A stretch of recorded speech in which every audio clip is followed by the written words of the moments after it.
This can help you more in moving towards your goals than Atomic Habits, 48 Laws of Power, or any other non-fiction best-selling book out there. This is Sun Wukong, better known as Monkey King, one of the main characters in Journey to the West.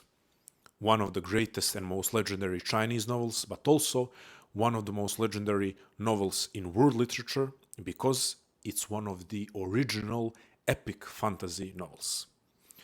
The character of Sun Wukong inspired generations of fictional and fantasy characters that came after him, both in Asian literature and modern media such as manga and anime, but also in Western comic books and other forms of fictional stories. However, this is not a video about Sun Wukong, as legendary as he is. This is not a video about Journey to the West. This is a video about the value of myth and the value of stories for your own personal growth or self-improvement journey. Now, for years, I've been writing about this idea and this concept of viewing your life as a story, interacting with your life as a story, treating your life as a story because it is a story. I started writing about that because it's something that has helped me immensely change the trajectory of my life and escape the stuckness of purely rational self-improvement. And I will explain this stuckness that some of you are feeling but are maybe not able to identify. Also, while writing this, I transitioned into making videos as well about this concept. Also, not only inspired by my own personal journey, learning from great psychologists such as Carl Jung or Rollo May, who wrote extensively about the necessity of having a personal myth. Also, mythologists like Joseph Campbell, someone who is familiar to a lot of you, someone who popularized the concept of the hero's journey. Well, to my great pleasure and amazement, I've received a lot of feedback on my videos where I talked about having a personal myth. And people said, talk more about it, talk more about it. Well, here I am to talk more about it. However, if we want to talk about your personal myth, well, we have to properly point out to the value of myth in general. So, what is our current predicament? Let's analyze our current situation as a generation of humans or multiple generations of humans existing today and how we relate to our own personal growth. Our situation is the following. We are existing in a culture that's built on decades of looking at only rational, analytical, systematically organized advice on improving your life. We are a generation of people who view fiction as pastime, as something to kill time with, as entertainment, while wisdom is to be found in systems, frameworks, 5-step or 10-step processes. A life wisdom, again, wisdom, pay attention to the word wisdom, not only knowledge. We are trying to find life wisdom in Atomic Habits or in the latest Andrew Huberman podcast, while Lord of the Rings or Journey to the West is entertainment. Now, few people watching this will realize how ridiculous this predicament is. And few people will say, what's wrong with Andrew Huberman or what's wrong with Atomic Habits? Nothing is wrong with them. There is value in there. There is value of information. There is value of practical advice. Wisdom is something else. Now, maybe because I used an example of someone as popular as Andrew Huberman and someone who actively tries to have conversations with people who can certainly bring wisdom, I am now risking diluting my message by or distracting from my message by seemingly criticizing someone else. But this is no criticism. This is to say we are over-emphasizing and overvaluing analytical, systematically organized, rational knowledge that translates into life advice, and we are neglecting the power of stories. Once again, for all fans of Atomic Habits or Andrew Huberman or anyone else out there, any one of your favorite podcasts, this is no attack on them. This is a call to immerse yourself in stories and extract value from stories. Carl Jung talked about this, saying that the greatest sickness of the modern man is his hyper-rationality, his overemphasis on rationality, becoming disconnected from the world of symbolism. Now, let me go back to Sun Wukong. He's even by no means the character who inspired me the most. He's the character who inspired me most recently. Symbolism. While interacting with, not just reading, not just passively reading the story of Journey to the West and the development arc of Sun Wukong, while interacting with the story, I'm also interacting with the world of symbols or symbolism. And I'm getting a chance to experience certain lessons and certain insights, to experience wisdom, to tap into a source of wisdom through a story. For some wisdom to be conveyed in a certain context that makes me fully open to receive that insight, rather than recent studies have found that it's good to be grateful. When I read something, it makes me not want to be grateful. Okay, maybe I'm a bit too rebellious towards dry scientific information. Maybe I am.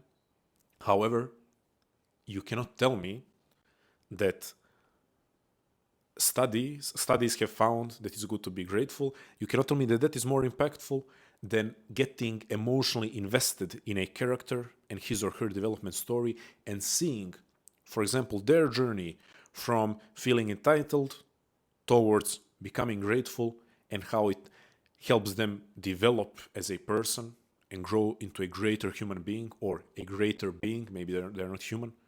You cannot tell me that the latter one is not more impactful, where you develop that emotional connection with a character, where you're emotionally and psychologically invested in a story.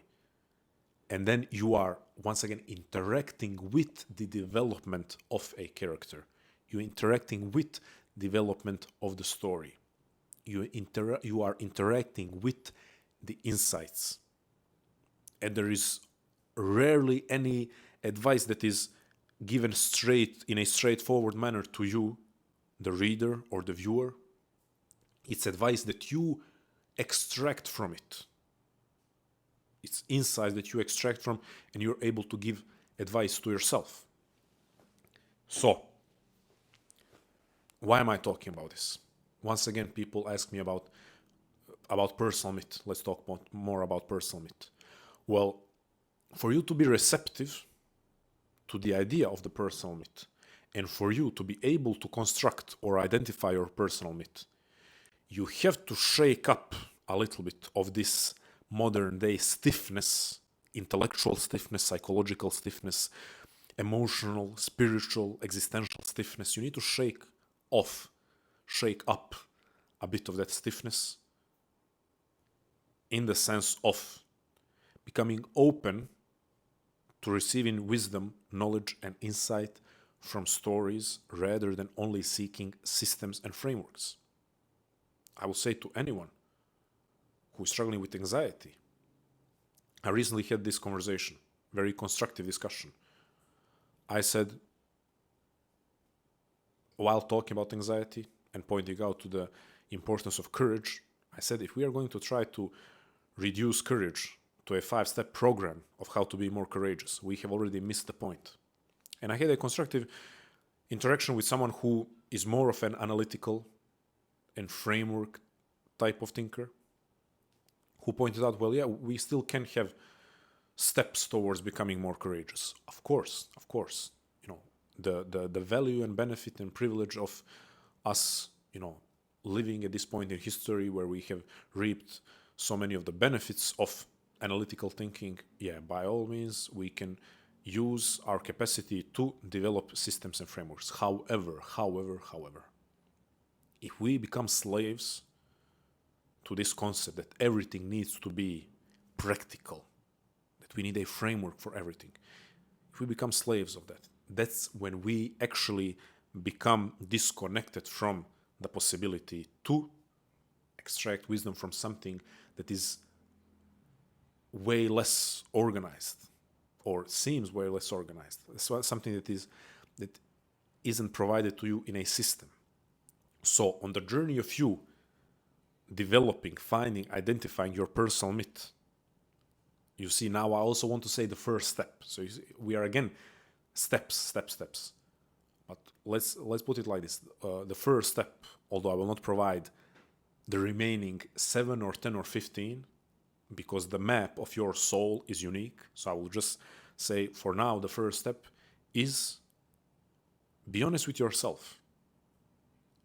Are you relying too much on rational, analytical systems or systematical approach to life, approach to yourself?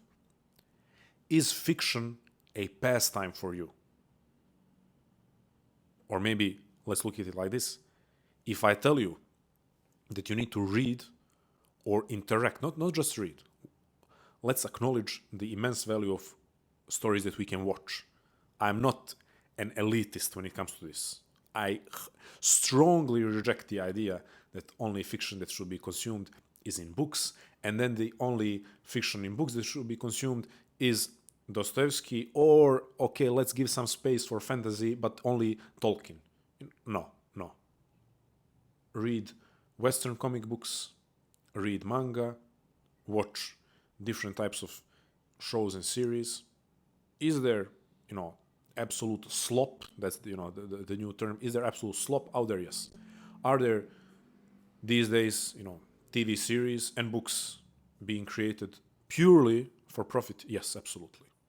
However, I still believe that in the vast majority of fictional stories, even those created today, there is value to be found. So here is the question: when you do read or watch, or if you accept my recommendation to read or watch more fiction, are you going to approach that with too much of this practical thinking mind, where you go, okay, let me find the best book, the best fictional book to inspire me to be disciplined? You lost it. You lost the point. No. Let's not look for the most practical fictional book. Let's not look for a fictional book that has the best advice. No. Find something that speaks to you on a deeper level. Find something that seems interesting, captivating. Find something that seems like it could pull you into the world of the story. Again, whether you're going to read it or watch it. So that's also one test. How are you going to approach consuming more fiction? And then a different type of test is, what are you going to do with it? One example I would say is that, without trying to sound harsh, people who love anime are either successful, clearly and obviously successful by different metrics, or they are no-lifers. Again, I don't want to sound harsh. What do I mean by this? Well, a ton of professional athletes often reference anime as an immense source of inspiration for them. But also we have a whole group of people who are judged for not really engaging in real life and being stuck in that world of anime. What do we see here? Well, we see people who take the energy. Now, I'm not just talking about pure motivation. I'm talking about something deeper than just motivation. Energy, insight, wisdom that they get from a story. They take it, and as the saying goes, they run with it. I take something and I run with it. They take it and they run with it and engage in their life. And then you have those who get stuck on the level of consuming. So that's another test. How are you interacting with stories? Because I can tell you, I'm here advocating for consuming more fiction. I don't consume a ton of it. Or let's put it like this: small percentage of my time is spent consuming fiction. Actually, I should do it more, and I'm committing to doing it more because I'm fully now immersed in the in journey to the West. But the point being, I can generally say that I use the energy, wisdom, insight that I get from fictional stories. So, also that's something to ask yourself on, or to inquire about with yourself. Is, are you treating this as just entertainment? That's fine for it to be entertainment, but when you're provided with a story that truly captivates you, I think it's a shame that it's just entertainment, because I'm pretty sure that it has the capacity, and also that it was created with that intention to move you. So what does it mean that something moves you? Let's think about it. Now you could say, "Oh, this is this is a stretch. Now you're playing with semantics. It's about being moved emotionally." Yes. What should emotional movement produce? It should also be reflected in some way in how you approach life, at the very least in your attitude towards life. So ask yourself, are you honoring the stories that have supposedly moved you? Are you honoring those stories? So maybe I gave more than one step. First being, are you open to the idea of interacting with fiction and not just receiving insight and knowledge and information and advice from, again, analytical, systematical, maybe overly rational sources like modern non-fiction bestsellers and podcasts? The second, I'm not going to say the second step, but the second layer of this is, when you do accept the challenge of interacting with more fiction, are you going to actively seek out fiction that has the most advice, that is most practical? Are you going to fail in that way? Or are you going to open your heart and your soul and your mind to a story that captivates you, that seems like it could pull you into its own world? And the third layer being, if you're someone who already interacts with a lot of fiction, maybe you need to ask yourself, am I honoring the stories that I'm consuming or interacting with? Am I honoring those stories? Am I one of those who is going to be on the side of this is just entertainment and escapism?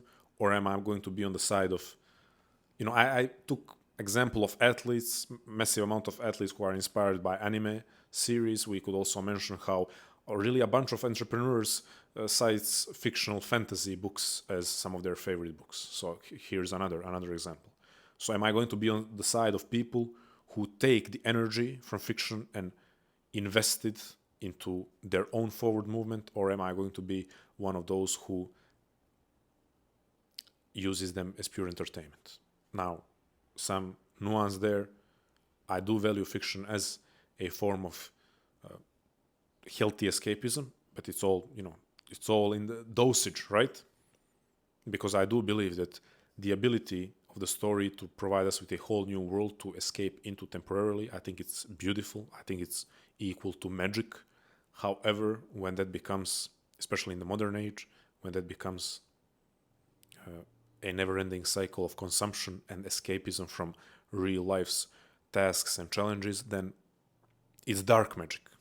Okay, and I'm pretty sure your favorite writer or movie maker or series director or manga artist, I'm pretty sure that they didn't intend to create black magic or dark magic. I'm pretty sure that they intended to create magic that will enhance your life.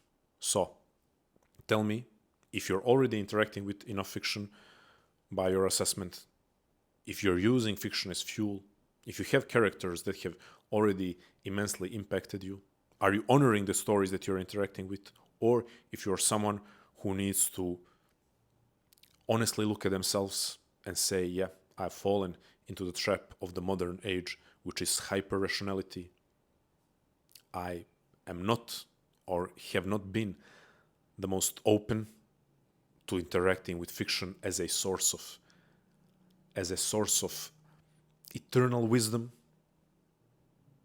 If that's the case, no shame, no judgment. Let's get you on fiction maxing. A lot of maxing nowadays, looks maxing, this type of maxing, that type of maxing. Let's get you onto fiction maxing, hero maxing, myth maxing. Let's get you onto that. As always, friends, love life.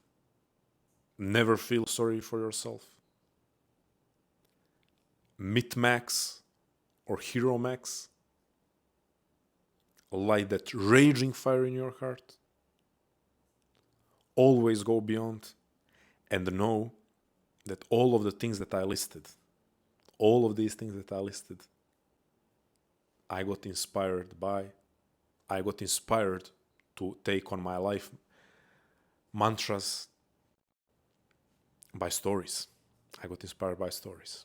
So from one fully recovered, not recovering like recovering overthinker, but from one fully recovered, overly rational, analytical person to another, maybe recovering, you got this, and maybe the biggest emphasis on light that fire in your heart, because that's what stories are for. Thank you.